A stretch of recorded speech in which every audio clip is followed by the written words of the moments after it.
Halo, para penggemar sepak bola. Pernahkah kalian bertanya-tanya bagaimana Arsenal akan bertahan tanpa Odegaard di lini tengah mereka? Di video hari ini, kita akan membahas perombakan lini tengah Arsenal dan apa arti absennya Odegaard bagi tim. Kreativitas dan visinya telah menjadi sangat penting, dan sekarang, hal-hal akan menjadi menarik. Mari kita bicarakan tantangan yang dihadapi Arsenal. Odegaard telah menjadi jantung lini tengah, selalu menghubungkan permainan dan mengatur tempo. Tanpa dia, The Gunners kehilangan pemain penting. Bagaimana mereka akan mempertahankan dinamika lini tengah mereka?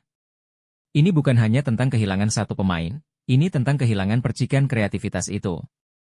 Gelandang lain perlu tampil dan mengisi kekosongan tersebut.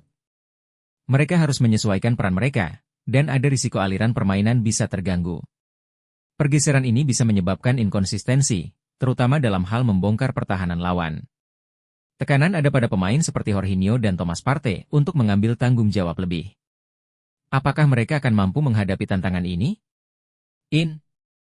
Sekarang, mari kita jelajahi beberapa formasi baru potensial yang bisa diadopsi Arsenal.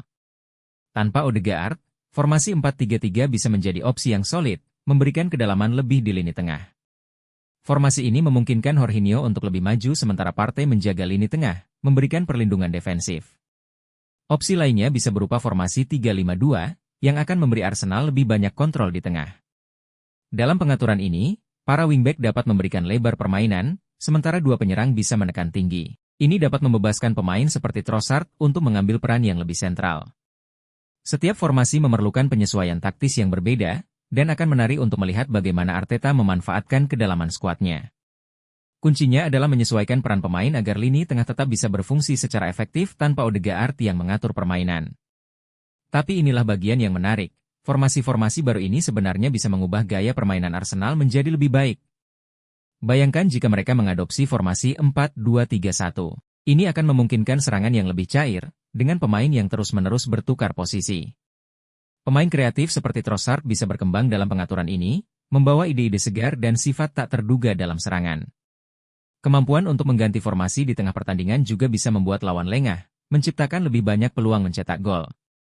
Kuncinya adalah menjadi adaptif, dan jika Arsenal bisa menguasai perubahan taktis ini, kita mungkin akan melihat skuad yang lebih dinamis dan tangguh, siap menghadapi tantangan apapun yang datang.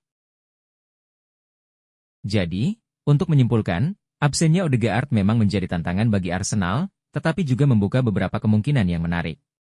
Dengan mengeksplorasi formasi baru dan menyesuaikan peran pemain, mereka bisa menemukan cara untuk tetap mempertahankan keunggulan kompetitif di lini tengah. Kuncinya adalah seberapa efektif mereka beradaptasi dengan perombakan ini. Apa pendapat kalian tentang formasi baru Arsenal? Menurut kalian, apakah mereka bisa bertahan tanpa Odegaard, atau akankah ini menjadi musim yang sulit? Beritahu pendapat kalian di kolom komentar di bawah. Dan jika kalian ingin analisis lebih mendalam tentang Arsenal dan Liga Premier, jangan lupa untuk cek video-video saya yang lain. Sampai jumpa di video berikutnya.